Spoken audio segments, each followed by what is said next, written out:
Nous avons parfois attendu des heures, en vain.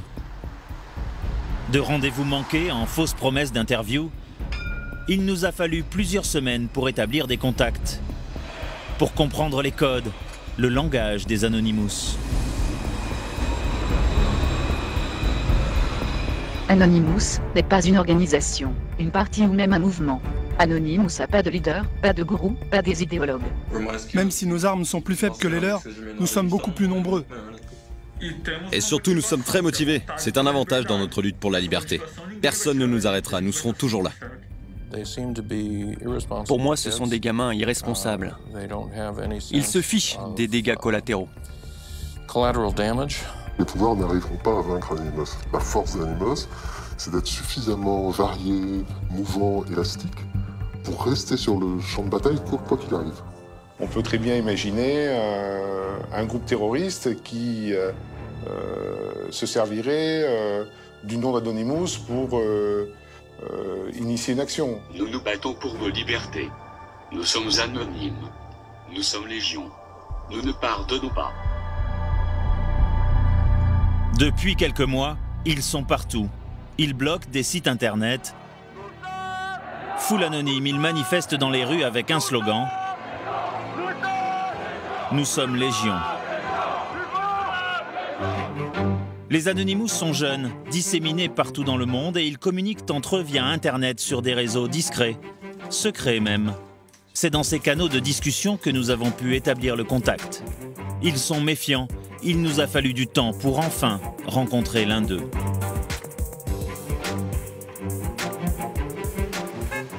Après plusieurs mails, un premier rendez-vous nous est donné à Lille, dans un bar qui dispose d'une connexion Internet. Ce jeune homme affirme être au cœur du réseau Anonymous. Personne ne se connaît, on se connaît via Internet interposé. On partage des convictions, on ne partage pas notre vie. Il se dit informaticien et développerait des logiciels. Il va nous expliquer comment bloquer un site Internet. C'est la spécialité des Anonymous, les attaques dites de déni de service. Très simples à mettre en œuvre, il suffit de télécharger un petit logiciel. Son nom, Loïc. Après, c'est un jeu d'enfant. Le principe est simple, c'est comme un sitting. C'est de multiplier les connexions sur un même site, mais de manière instantanée. On a 10 000 connexions qui se font en moins d'une seconde. Le serveur ne peut pas répondre, donc le site, c'est blackout total, il est HS. On n'aura plus de possibilité de s'y connecter. Et par contre, là, avec Loïc, chaque utilisateur envoie ainsi plusieurs centaines de messages sur le site ciblé. S'il y a plusieurs dizaines d'utilisateurs, le site sature et se bloque. Il suffit de taper le site web. Voilà. Un gros bouton vert, c'est très simple pour l'utilisateur, elle a qu'à cliquer dessus pour lancer l'attaque. Et donc là, qu'est-ce qui se passe? Là, il se passe des millions de connexions qui vont se faire dans un laps de temps de 10 à 20 minutes, ça dépend des connexions. Et en multipliant ce nombre d'utilisateurs de ce logiciel, on peut faire tomber un site web. On a eu les sites des Imagers, de Sony, tous les Imagers qui sont passés. Pas une semaine sans que les Anonymous ne bloquent des sites internet. Sites gouvernementaux ou commerciaux, nous avons essayé de contacter les entreprises victimes de ces attaques. Personne n'a voulu répondre sur les Anonymous ou sur les dégâts occasionnés. On ne souhaite pas s'exprimer sur ces trucs d'il y a quelques mois. En tout cas, notre directeur informatique ne voulait pas. Ah oui, parce que la plupart des gens qui me disent non, ils me disent non parce que pas par superstition. Par quoi? Par peur peut-être aussi qu'Anonymous, ça les énerve d'autant plus. Enfin, je veux dire, c'est un jeu du chat et de la souris, et si on se met devant, paf, on va s'en prendre dans la gueule, quoi. Les Anonymous font peur, et leur symbole de ralliement n'arrange pas les choses. C'est un masque étrange. C'est le visage de Guy Fawkes, un catholique anglais opposé aux protestants, exécuté en 1606 pour avoir tenté de faire exploser le Parlement. Une histoire qui inspire le film V pour Vendetta, un héros anonyme qui se bat contre un gouvernement injuste et sanguinaire. Et c'est bien ce symbole que les Anonymous ont voulu s'approprier. Mais quels sont les combats dont ils se réclament aujourd'hui? Pour le savoir, il faut remonter un peu le cours de l'histoire d'Internet. Nous sommes au cœur de Paris, Dans ce bâtiment ultra sécurisé se cache un data center. Sur 5 étages, 6000 mètres carrés de serveurs informatiques. Ici, on stocke toutes les données de grandes entreprises françaises comme des banques ou des grands magasins. Benjamin Bayard est un des précurseurs français de l'Internet. Tout ce que vous voyez, ce sont plein d'opérateurs différents. Un data center comme ça, c'est l'alimentation d'une ville moyenne. Cet expert en télécommunications nous rappelle comment est né le réseau mondial. Ils sont venus très très tard. L'armée américaine avait commandé une étude pour fabriquer un réseau militaire indestructible, y compris en cas de guerre nucléaire. On leur a livré les plans, il se trouve que c'était les plans d'Internet et que ça répond à cet objectif-là. C'est indestructible. Par contre, Internet répond à un deuxième objectif qui n'était pas demandé par les militaires, c'est incontrôlable. Parce que c'est indestructible, c'est incontrôlable. Puisque vous ne pouvez pas l'éteindre, vous ne pouvez pas empêcher les gens de s'en servir, vous ne pouvez pas contrôler ce qui se passe dessus. Les militaires abandonnent le projet, mais il est récupéré par des universitaires qui veulent échanger des informations. Et en 1983, c'est la naissance d'Internet. Pour en retrouver les créateurs, il faut partir aux États-Unis, en Californie. Direction la Silicon Valley, à côté de San Francisco. Les géants de l'Internet sont tous basés ici. Parmi ces sociétés aux chiffres d'affaires vertigineux, une organisation à but non lucratif, l'Internet System Consortium. Et voici Paul Vixie, l'un des pères de l'Internet moderne. Comme vous pouvez le voir, j'avais beaucoup de cheveux à l'époque. Je devais avoir 27 ans. Pionnier d'Internet, Paul Vixie est nostalgique des débuts. Car pour lui, aujourd'hui, le net, c'est surtout ça. Un gigantesque supermarché. On s'est, selon lui, bien éloigné de l'idée de départ. Au début, le réseau servait surtout aux chercheurs universitaires. Ils pouvaient s'échanger des fichiers et des emails entre chercheurs. N'importe qui pouvait le faire, et on s'échangeait tout entre particuliers, d'ordinateur à ordinateur. On n'aurait jamais imaginé au début qu'il y aurait des sites commerciaux sur Internet. Ceux qui se connectent à Internet doivent pouvoir partager n'importe quel fichier avec n'importe qui. C'est ça l'esprit d'Internet. Internet devait donc être l'endroit où l'on pouvait tout dire, tout faire, échanger librement des fichiers ou des idées. À la fin des années 90, vont naître alors aux États-Unis des sites où la liberté d'expression est totale. L'un d'eux se nomme 4chan, un site qui a pour seule philosophie de n'avoir aucune limite. Certains l'appellent même l'anus d'Internet. Cet Américain fait partie des Anonymous depuis les débuts du mouvement. Et pour lui, 4chan, c'est l'ancêtre des Anonymous.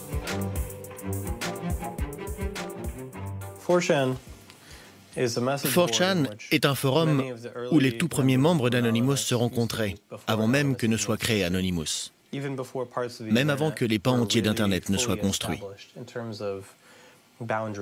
C'est la version la plus libre du réseau. À l'époque, c'était un peu comme le Far West. Il n'y avait pas de règlement. Le fondement, c'est qu'Internet doit être complètement libre. Vous devriez pouvoir écrire ce que vous voulez, même si c'est diffamatoire, même si c'est raciste, même si c'est sexiste, même si c'est quelque chose que la plupart des gens trouvent inacceptable. Sur 4chan, personne n'a d'identité. L'anonymat permet de tout faire et surtout de tout dire. Et pour chaque intervenant, le site génère la même signature, Anonymous. Le mouvement est né là, dans cet espace où tout est permis.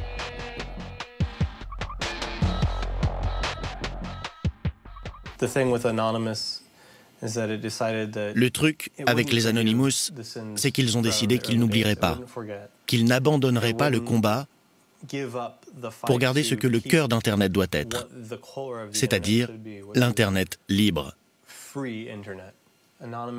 Alors les Anonymous ont grandi avec l'idée qu'ils allaient dorénavant combattre tous ceux qui ne voulaient pas de la liberté d'expression sur Internet. Ils veulent en finir avec ces gens-là. Combattre la censure sur Internet, c'est la mission que se sont donnés les Anonymous. Un événement va leur permettre de sortir de l'ombre et l'église de Scientologie va en faire les frais. En 2008, une vidéo de Tom Cruise apparaît sur le web. Dans cette interview de près de 10 minutes, il fait l'apologie de l'église de Scientologie et raconte comment elle a changé sa vie.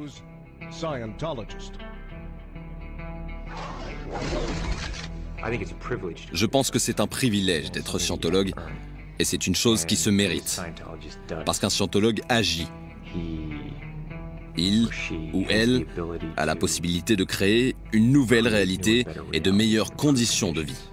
À l'époque, la Scientologie aurait voulu faire retirer l'interview d'Internet. Mais les Anonymous voient dans cette tentative une volonté de censure insupportable.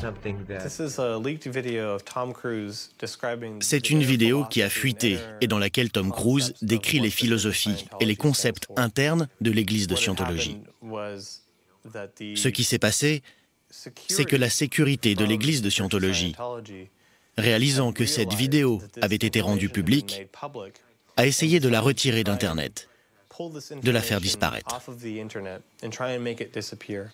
Par chance, dans les premiers groupes d'Anonymous, la plupart des membres avaient bien compris la valeur de ce genre d'informations. Ils voulaient forcer les gens à rendre des comptes.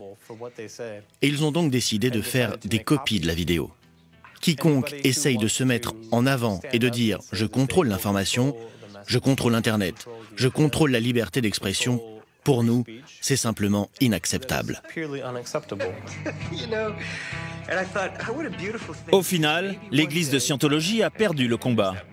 Diffusée sur des dizaines de sites par les Anonymous, la vidéo de Tom Cruise est aujourd'hui toujours disponible sur Internet.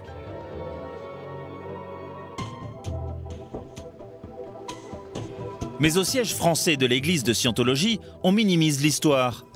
Pour les dirigeants parisiens, c'est plutôt l'agent de Tom Cruise qui a essayé de faire retirer cette vidéo. Moi, personnellement, je m'en fiche. Et après, c'est pas le combat de l'église de Scientologie de retirer une vidéo de Tom Cruise, quoi. Je veux dire, franchement, on a d'autres choses à faire que de se battre sur ces trucs-là, quoi. Ici, forcément, on n'aime guère les Anonymous. Et le porte-parole de l'église s'emporte contre ce qu'il appelle du harcèlement. Quand vous attaquez Internet, quand vous faites en sorte de descendre, de faire qu'un site ne soit plus accessible, que ce soit celui de l'église de Scientologie, celui du Vatican, celui d'une entreprise, quel que soit le site, vous êtes en train de lutter contre la liberté d'expression.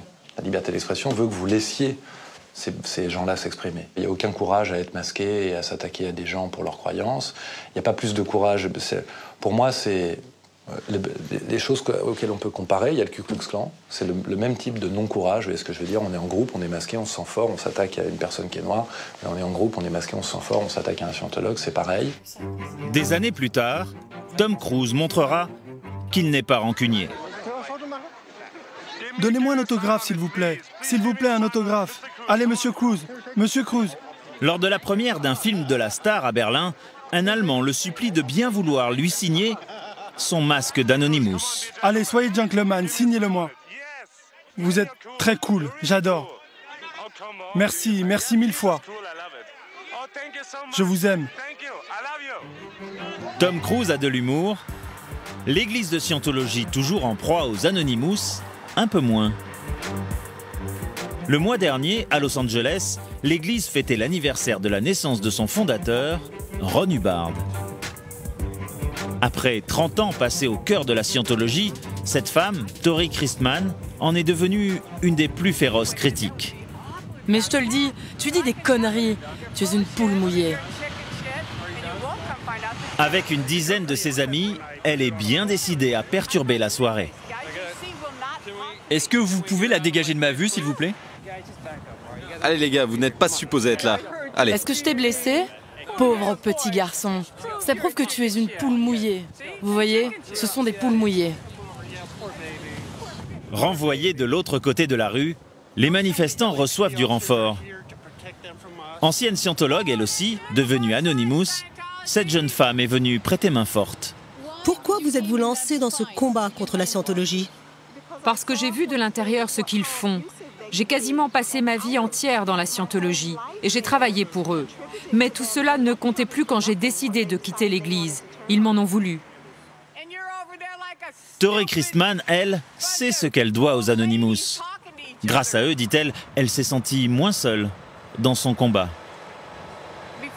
Avant que les Anonymous n'apparaissent en 2008, il n'y avait que 5 ou 10 personnes qui osaient parler, et même dire leur nom.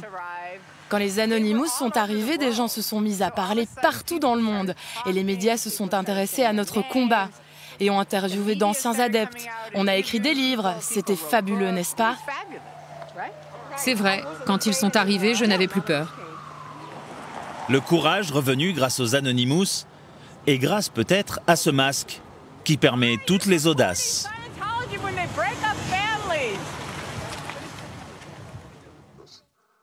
Cet homme est un ancien Anonymous. Il accepte de parler de ses camarades, mais masqué, toujours. Car selon lui, c'est de là que vient la force du mouvement. Pour les adversaires d'Anonymous, l'anonymat, c'est une manière de se protéger. C'est vrai. Mais au-delà de ça, le fait de se créer une fausse identité vous donne une liberté de parole totale. Et cette expérience-là de la liberté de parole totale, dans un monde qui est très censuré, est une expérience très forte. Et ça fait de l'anonymat pas seulement un moyen de protection, mais aussi un moyen de s'exprimer autrement, de ne plus avoir peur de la manière dont on va être jugé par ce qu'on a dit, telle ou telle chose. Ça donne du courage et ça donne de la liberté. Fort de ses premiers succès, les Anonymous vont alors se lancer dans d'autres combats.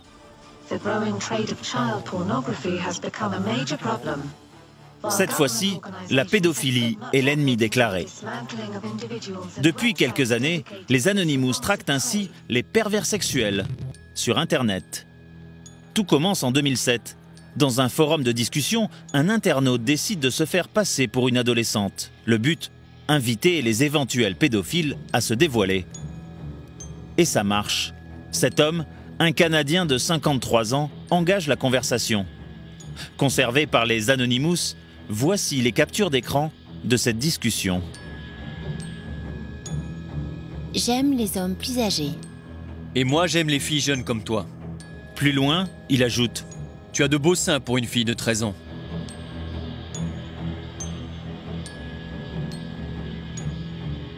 Je te montrerai bien mon sexe, mais mon fils vient de rentrer de l'école. Je dois aller à l'église. Plus tard, il n'hésitera pas à s'exhiber devant celle qu'il croit être une écolière de 13 ans. Les Anonymous vont être impitoyables. Il le dénonce à sa paroisse et à la police de Toronto. Quelques jours plus tard, il est arrêté et passera quelques années en prison. Depuis cette première victoire, il y a 5 ans, les Anonymous n'ont cessé de se battre contre ces pervers sur Internet. Mais pour rencontrer ceux qui mènent la lutte aujourd'hui contre la pédophilie, il faut aller au Brésil. Ici, il y a plus d'utilisateurs d'Internet que d'habitants en France. Mais le Brésil bat d'autres records. En quelques années, le pays est devenu une des destinations préférées des touristes sexuels. L'UNICEF estime ainsi à 250 000 le nombre d'enfants brésiliens livrés à la prostitution.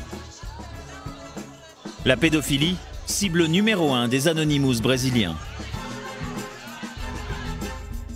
Et ici, comme partout ailleurs, les Anonymous sont prudents. Satyagraha est un pirate informatique. Il accepte de nous rencontrer, mais par Internet. Il veut nous raconter l'opération Darknet en novembre dernier. Bilan, une 40aine de sites de pornographie infantile fermés. Parmi eux, Lolita City, où les pédophiles du monde entier s'échangeaient photos ou vidéos. Voici une des pages du site que nous avons préféré occulter. Les images, bien sûr, mais aussi les discussions entre pédophiles sont indiffusables. Suite à cette attaque, contre ces 40 sites, les adresses informatiques des pédophiles ont été rassemblées. Je vous envoie la carte que nous avons faite. Nous avons placé sur cette carte leur lieu de résidence. Il y en a partout dans le monde et quelques-uns au Brésil. Et on a donné toutes ces informations aux polices locales et à Interpol. Mais tout cela n'a pour la police aucune valeur juridique. La manière d'obtenir ces informations est juridiquement illégale. Donc ces preuves ne peuvent pas être acceptées par la justice. Ce n'est pas frustrant pour vous? C'est un problème, c'est sûr. Si le système était mieux fait et acceptait ce que font les Anonymous, ça serait beaucoup plus utile. Mais sans nous, ça serait bien pire. On devrait faire beaucoup plus d'opérations de cette nature pour tenter de faire disparaître ce fléau. Surtout au Brésil. On fait notre possible. Pour les Anonymous brésiliens, l'essentiel est là, avoir mis hors d'état de nuire des dizaines de sites pédophiles. À Brasilia, d'autres traquent également les pédophiles. Ce sont les policiers fédéraux du commissaire Julio César. Ils interpellent une centaine de pervers par an. Si le commissaire salue le travail des Anonymous, il remet en cause leur méthode. Il n'est pas rare qu'ils commettent des injustices. Nous avons le cas ici d'une personne qui a été dénoncée injustement. Il y avait un site raciste et pédophile créé par quelqu'un qui se cachait sous divers pseudonymes. Et plusieurs hackers, dans le but de jeter l'opprobre sur cette personne, ont révélé un nom et une adresse.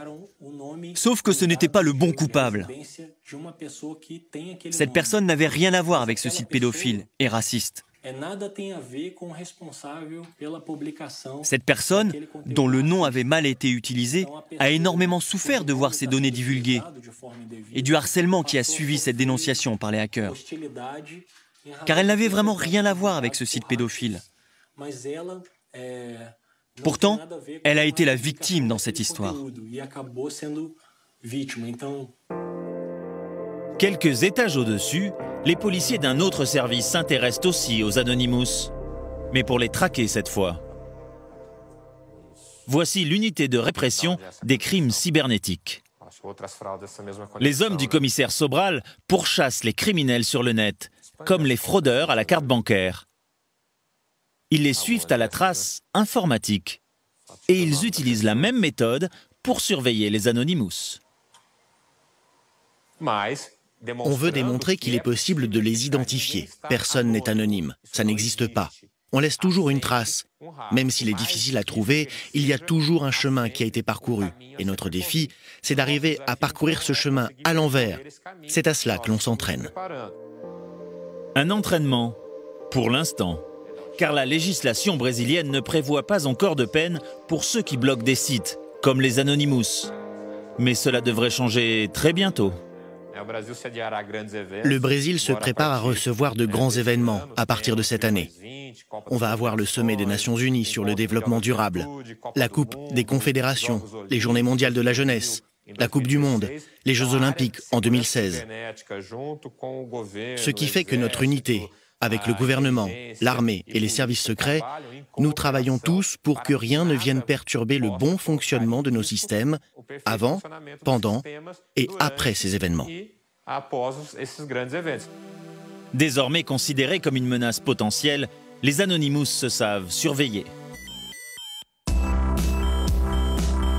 Pourtant, au Brésil, aux États-Unis, en Europe ou partout dans le monde, ils sont sortis de l'ombre pour se lancer dans un autre combat.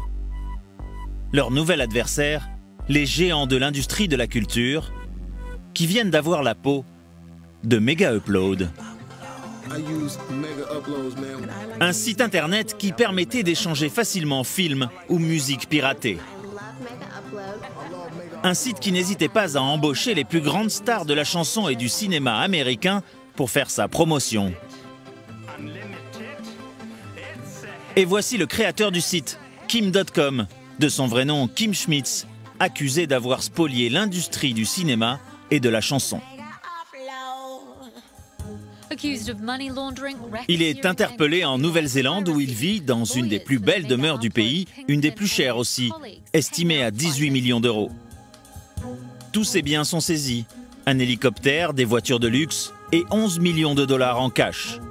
sur l'acte d'accusation du FBI, entre autres, racket, blanchiment d'argent et violation du droit d'auteur. Ce jour-là, après 31 jours de prison, il est enfin libéré. Je veux juste rentrer voir ma famille. Merci. Kim Schmitz risque 20 ans de prison. À des milliers de kilomètres de là, à Bangkok, un ancien employé français de Mega Upload est au chômage technique. Comme il dit, lui n'a pas été inquiété par la justice. Il connaît bien Kim Schmitz, invité à toutes les fêtes dans la maison en Nouvelle-Zélande. Emmanuel Gadex est un ami de longue date du patron de Mega Upload.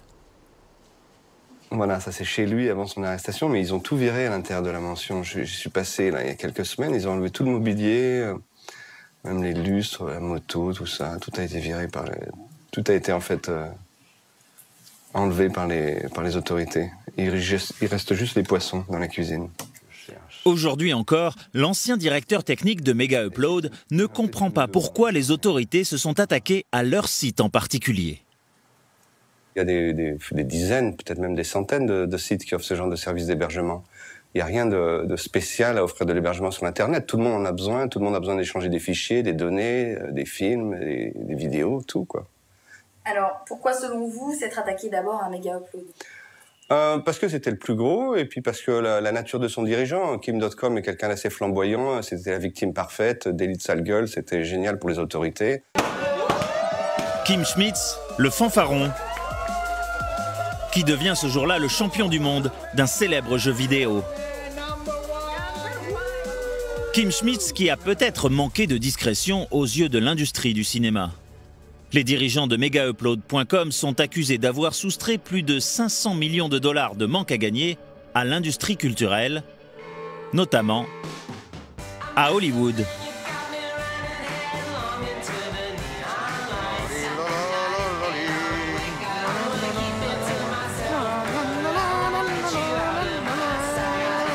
Ce jour-là, toute la presse people est présente. Une des actrices de la série Desperate Housewives et son mari sont tout sourire. Ils inaugurent sur les célèbres trottoirs de la ville du cinéma 2 étoiles à leur nom.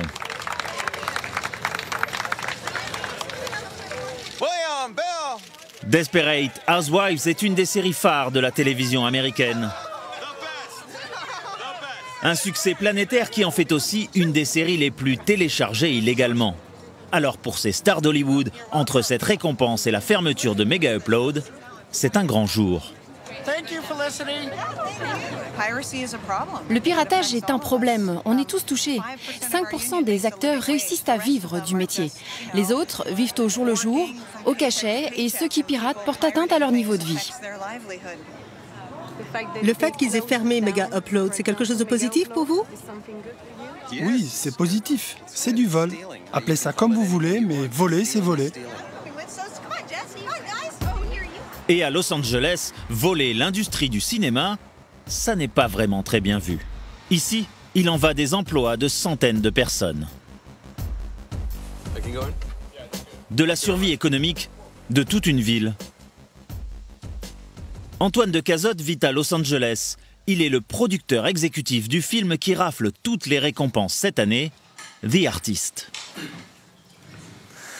Alors ça, c'est des bons moments récents. Je suis avec Jean, on est à l'after party au Château Marmont et on est bien contents. Ça, c'était le vendredi 25 à Paris avec Bérénice Bejo où elle a gagné le César. C'était aussi une belle journée.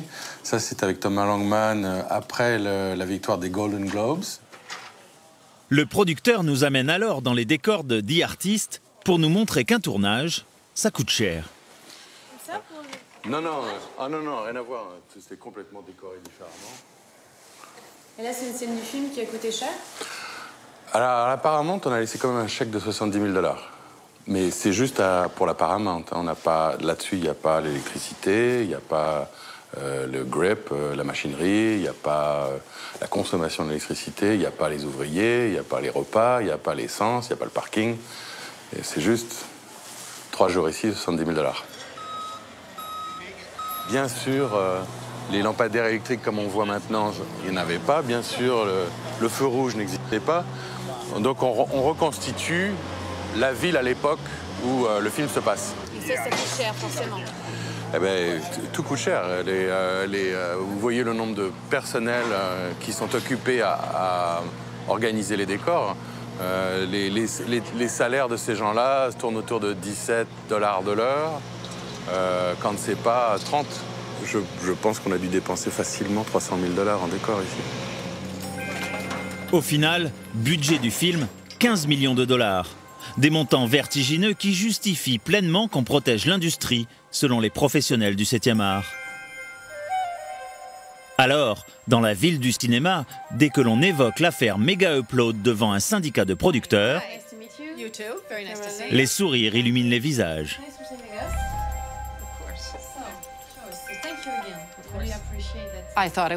J'ai trouvé ça fabuleux et j'ai trouvé que c'était justifié. Mega Upload fonctionnait beaucoup grâce au piratage.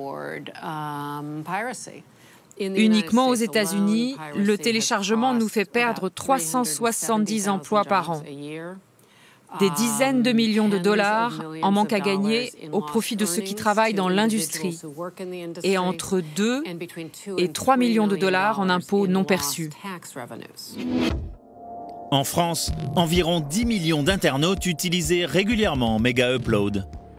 Alors, à la fermeture du site, les habitués du téléchargement illégal ont donc dû trouver d'autres sources d'approvisionnement pour leurs films et séries préférées. Comme ce jeune homme que nous avons rencontré un soir à Paris. Il se fait appeler Ismaël, il est fonctionnaire et il ne veut surtout pas être reconnu. Je vais sur Mega Upload. Mais Mega Upload est fermé. Le truc, c'est que, bon, ils ont fermé Mega Upload, mais comme vous le voyez, par exemple, ce site, lui, il est encore actif.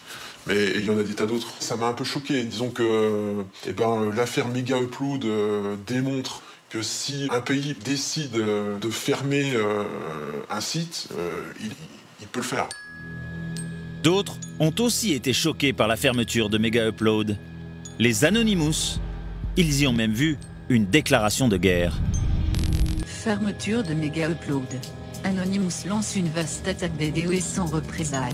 Les sites d'Universal, de la Warner, du syndicat des producteurs sont neutralisés pendant quelques heures. Adopi, la haute autorité qui lutte contre le téléchargement illégal en France, a aussi été attaquée. Les Anonymous entendent ainsi venger ceux qui piratent films et musiques et qui se font prendre. Dorénavant, avec Adopi, après 2 avertissements, l'internaute peut se retrouver en justice. Voyez-vous, il y a eu 865 000 premières recommandations qui ont été adressées, je parle des chiffres de février, 75 000 secondes recommandations et 220 dossiers qui en sont à la 3e phase. Vous voyez cet effet un peu entonnoir. 221 personnes sur toute la France par rapport à l'usage que font certains d'Internet, ça semble assez peu. Alors il faut dire aussi une chose, c'est que ça n'est pas le but de la Commission de protection des droits que de s'inscrire dans un processus répressif, contrairement à ce qu'on a laissé entendre à une époque. Et cette pédagogie qui a été développée se poursuit et justifie le peu de dossiers qui ont été mis en 3e phase. Malgré ces 13 millions d'euros annuels de budget, la présidente l'avoue elle-même, la haute autorité essaye surtout de faire peur et d'éduquer. Mais sur Internet, en quelques clics, on trouve des petits logiciels qui permettent de contourner aisément la surveillance d'Adopi. Comment télécharger? Alors, rien d'extraordinaire, mais comment télécharger sans se faire pécho? Pire, Adopi ne surveille pas l'essentiel, c'est-à-dire les sites d'échange les plus utilisés, comme Mega Upload. Retour chez Ismaël. Lui télécharge à tout va et il nous montre comment. À tous les contenus, j'ai téléchargé illégalement une série américaine qui se passe à la Nouvelle-Orléans. Dans cette série, je découvre un groupe, ça s'appelle Trombone Shorty. Je trouve très bien, donc je me suis dit, je vais le télécharger. Donc je suis allé sur un site qui s'appelle... Vous avez un lien vers le site équivalent Mega Upload, où est stocké le disque en question. On vous sollicite tout de suite pour un abonnement premium de 1 mois, 75 jours, 180, etc. Si on a un compte non premium, ça dure un petit peu plus longtemps. Après, bon voilà, il et des petits dispositifs. Quand même quelque chose, là. Là, je paye rien du tout, là. Je télécharge. Voilà, dans une vingtaine de minutes, une quinzaine de minutes, j'aurai le disque. Ce que vous venez de faire, c'est légal? C'est illégal? C'est illégal. Combien il y a de pourcentage de chances qu'Adopi vous attrape là dans le sac? 0. Pourquoi? Parce que c'est un système qui n'est pas surveillé, qui n'est pas dans le périmètre d'Adopi. Adopi surveille les échanges de particulier à particulier. Ça, en fait, c'est un site qui est un serveur qui héberge dans un paradis numérique, comme il existe des paradis fiscaux, tout un tas de fichiers. Ismaël télécharge surtout de la musique, plusieurs albums par semaine. Mais pour lui, ce n'est pas du vol. C'est la société qui ne s'est pas adaptée à Internet. Moi, j'ai pas l'impression du tout d'être un rebelle. J'ai plutôt l'impression d'être normal. Et moi, de mon point de vue, c'est plutôt la législation qui est déviante. Le problème des systèmes répressifs contre le téléchargement, c'est de bloquer ou de brider ce plaisir, parce que c'en est un, de pouvoir partager nos découvertes. Je considère que brider mon droit au partage, c'est une atteinte à ma liberté. Trombone Shorty, il est là. Mais qu'en disent les artistes victimes du téléchargement? Tous affirment accuser une perte de revenus. 3, 4. Un groupe de rock parisien en a même fait une chanson. T'as ça sous le nez, t'as qu'à remplir ton panier. T'es frustré d'avoir jamais volé une orange. Avec les MP3, tu te venges. Ce petit groupe indépendant, les Rois de la Suède, milite pour sa survie. Dans leurs clips, ils se font entièrement dépouiller par des sites de téléchargement illégal, comme Pirate Bay ou eMule. Au nom, dit la chanson, de la liberté de voler.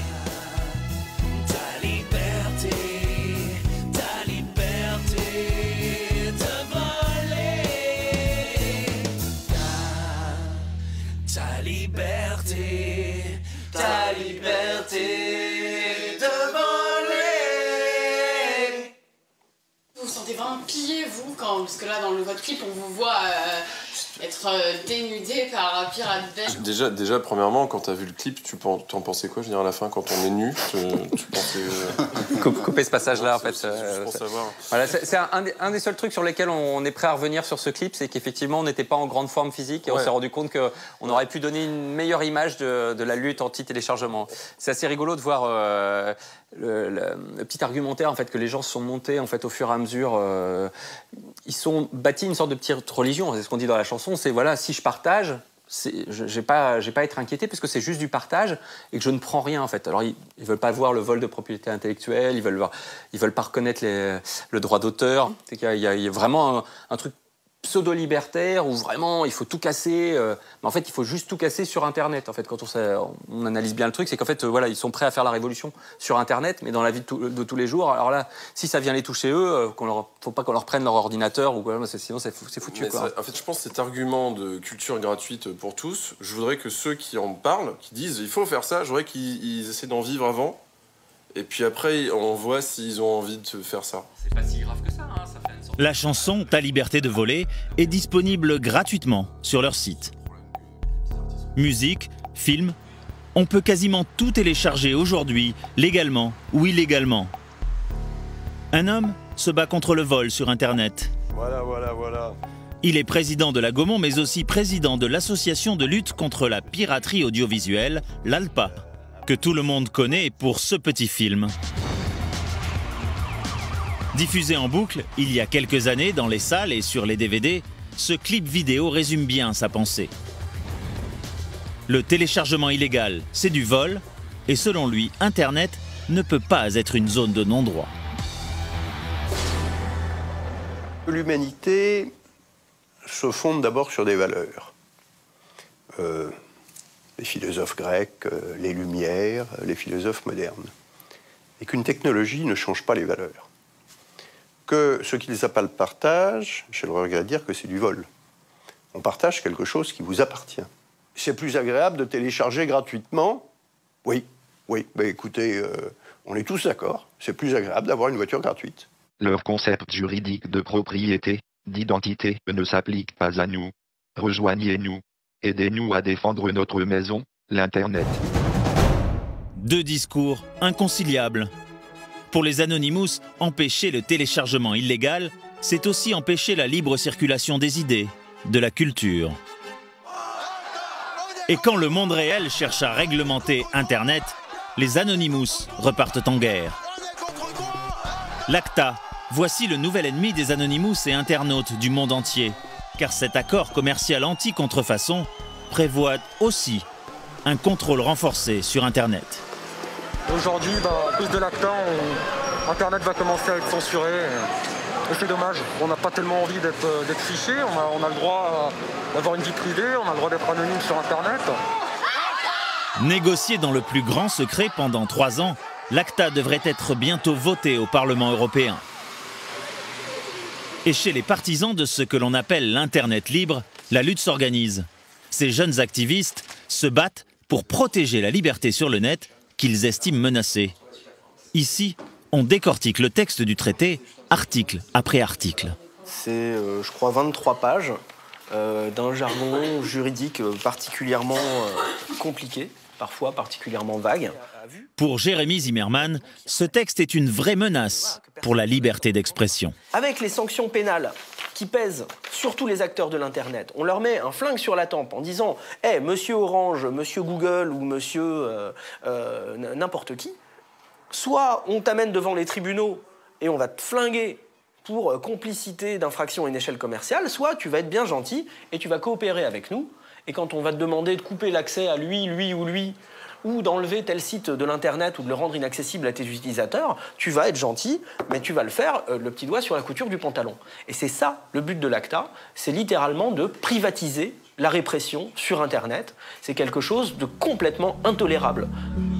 Pour ces activistes, nous sommes tous concernés. L'ACTA transformerait les opérateurs qui vous fournissent Internet chez vous en police privée. Ces mesures, ces sanctions pénales, ne vont pas vous concerner vous directement, mais utilisées comme une menace sur votre fournisseur d'accès, elles vont peut-être forcer votre fournisseur d'accès à vous couper l'accès à tel ou tel site, à vous réduire le débit ou à prendre quelques mesures répressives. Maintenant, il faut se faire entendre là où tout va se décider. À Bruxelles. Au Parlement européen, c'est l'agitation. 3 jours de débats et de réunions, les commissions mettent la dernière touche au traité. Pour l'occasion, les activistes de toute l'Europe se sont donné rendez-vous au Parlement. Voici leur camp de base, dans un recoin de la cafétéria, avec les moyens du bord. Il y a Géraldine qui vient du Mexique, Mike qui vient de Pologne. Il y a Marcus qui vient juste de partir et qui, lui, est en Allemagne. On est interconnectés par des dizaines de canaux de communication. Mais l'idée, c'est voilà, de pouvoir venir physiquement faire quelque chose ensemble dans le Parlement européen. Et le militant va profiter d'une conférence de presse avec les commissaires rapporteurs de l'ACTA pour passer à l'action. Jérémy Zimmerman pense que le texte est trop flou, qu'il laisse trop de place à d'éventuelles interprétations liberticides. S'il y a tant de différentes interprétations du texte avec ACTA, est-ce que le flou dans la rédaction même du traité ne mérite pas qu'on le rejette, au moins pour cette raison? Je suis d'accord avec vous. Nous essayons de réparer certaines parties du texte qui sont vagues. Il y a des problèmes importants dont nous devons débattre et nous essaierons de tirer cela au clair dans les mois qui suivent. Attendez, je vais juste l'attraper. Il faut que j'arrive à le rencontrer dans les jours qui viennent, pardon. L'internaute veut approcher le rapporteur européen de l'ACTA et obtenir un rendez-vous. Il veut lui exposer en tête-à-tête ses arguments contre le traité. On pourrait discuter des larges possibilités d'interprétation du texte, notamment au niveau des sanctions pénales. Petite discussion informelle, et le rapporteur européen semble consentir à un rendez-vous. Ce qu'il m'a donné, c'est la carte générique de son bureau. J'ai essayé de lui demander un contact direct, il m'a donné la carte avec le numéro qui conduit à son standard, où je sais que je serai filtré. Et moi, j'ai bien demandé explicitement, est-ce que je peux vous joindre directement? Il m'a sorti cette carte pour que je passe au travers de ses assistants. Donc il avait l'air ouvert et souriant, etc. On va voir maintenant si j'arrive à le joindre, si j'arrive à lui parler, et si une fois qu'on a parlé, ses actes correspondent à sa parole. Pas me prendre pour un schtroumpf non plus. Le texte devrait être voté en juin prochain. Mais devant l'ampleur de la contestation, plusieurs États membres ont déjà annoncé leur intention de voter contre ACTA. Si les activistes du net remportent une victoire au Parlement européen, c'est aussi grâce à une mobilisation planétaire. Comme ici au Brésil. Nous sommes à Sao Paulo. Après plusieurs semaines d'approche, ces deux hackers ont accepté de nous rencontrer. Eux aussi se battent contre ACTA. L'un d'eux s'apprête à bloquer un site européen qui lutte contre le téléchargement illégal. J'utilise 25 ordinateurs auxquels j'ai accès pour attaquer ce site. Alors, allons voir maintenant si le site est bloqué. Ces 25 ordinateurs, ce sont des ordinateurs d'amis? À qui ils appartiennent? Ce sont des ordinateurs auxquels j'ai accès. Tu comprends? Auxquels j'ai réussi à avoir accès et je les utilise pour ces attaques. C'est simple, je les ai piratés. Pour cette attaque, Tariki a rejoint des Anonymous du monde entier. Ils sont presque une centaine dans cette opération. Au final, ce site anti-piratage va céder devant les attaques des Anonymous. Ces organismes qui sont en faveur d'ACTA, nous on les empêche de fonctionner sur Internet.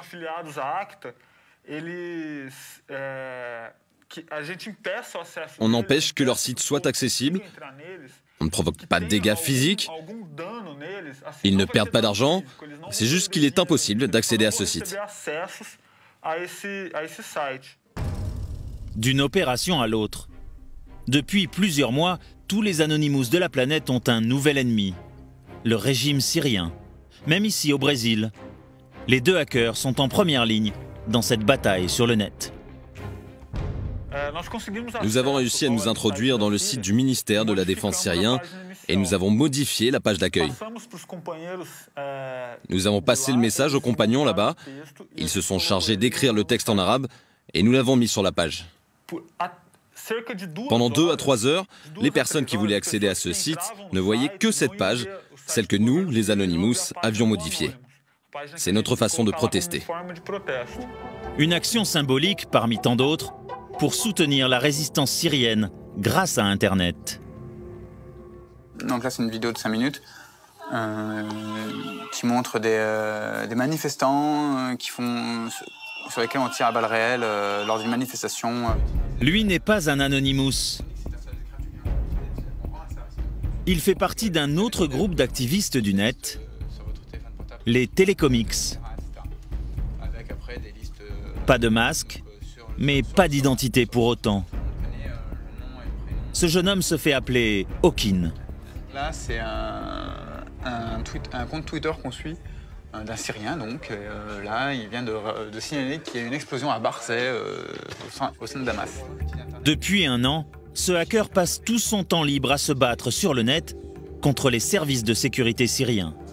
Le gouvernement de Bachar el-Assad utilise des outils de surveillance et d'enregistrement d'activités sur Internet pour pouvoir suivre ce que font les activistes, cartographier les réseaux, trouver qui est en contact avec qui, arrêter ces personnes-là, les torturer pour agrandir leur liste de gens à arrêter, etc. Alors il travaille jour et nuit pour sécuriser l'accès à Internet des opposants syriens. Nous, ce qu'on essaie de faire, c'est de leur donner des bonnes pratiques, de leur fournir des outils, leur fournir des compétences pour qu'ils puissent utiliser Internet de manière un peu plus sécurisée. Toujours pour communiquer entre eux, pour pouvoir s'organiser et pour pouvoir après réussir à faire sortir des messages sans forcément mettre leur vie inutilement en danger.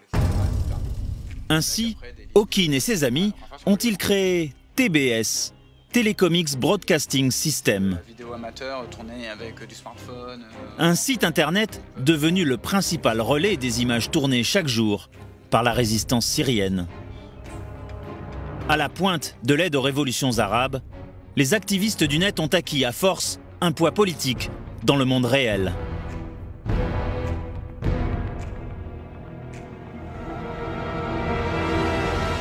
Un Anonymous aujourd'hui a clairement plus de pouvoir que le militant de base d'un parti politique. Il a plus de pouvoir à l'intérieur du mouvement parce qu'il est absolument libre, alors que le militant de parti politique, il fait ce qu'on lui dit. Et il a plus de pouvoir parce que quand une opération se lance et que la presse entière, voire le monde entier, la répercute, c'est quand même autre chose que d'aller distribuer des tracts à la sortie du métro. Donc il y a un vrai pouvoir du militant d'Anonymous. Il y a un sentiment d'appartenance à quelque chose qui est efficace. Et ce nouveau pouvoir est forcément observé de très près par les gouvernements du monde entier. Ainsi, à la Direction centrale du renseignement intérieur, le contre-espionnage français, si on ne considère pas encore les Anonymous comme une menace, le numéro 2 est malgré tout inquiet. L'anonymat pourrait cacher bien des dérives. On peut très bien imaginer un groupe terroriste qui se servirait du nom d'Anonymous pour initier une action. Quand je dis ça, on peut l'imaginer, mais on ne l'a jamais constaté, on ne l'a jamais vu. Donc en ce sens-là, pour nous, c'est nécessaire d'avoir une vigilance absolue pour être certain que derrière ce masque d'Anonymous ne se cachent pas d'autres personnes ou d'autres groupes qui auraient des objectifs, je dirais, moins ponctuels que ceux que développe Anonymous. Dorénavant, toutes les polices du monde infiltrent le net, comme jamais. Ces derniers mois, en France, en Europe, en Amérique latine, aux États-Unis, près d'une centaine d'Anonymous ont été arrêtés, comme ici en Espagne. Mais il en faudra beaucoup plus pour impressionner ceux qui se disent légion. Et c'est par un nouveau défi qu'ils répondent. Depuis quelques mois circule sur le net une vidéo inquiétante. Un appel à révéler toutes les malversations du monde. Imagine we purchase a USB drive. Imagine we take it to our workplace is. Imagine we pretend we have to work late hours. Imagine we accumulate all sorts of evidences about illegal deeds.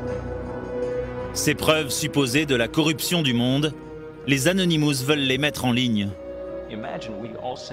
La date est déjà connue, le 21 décembre 2012 à 11h11.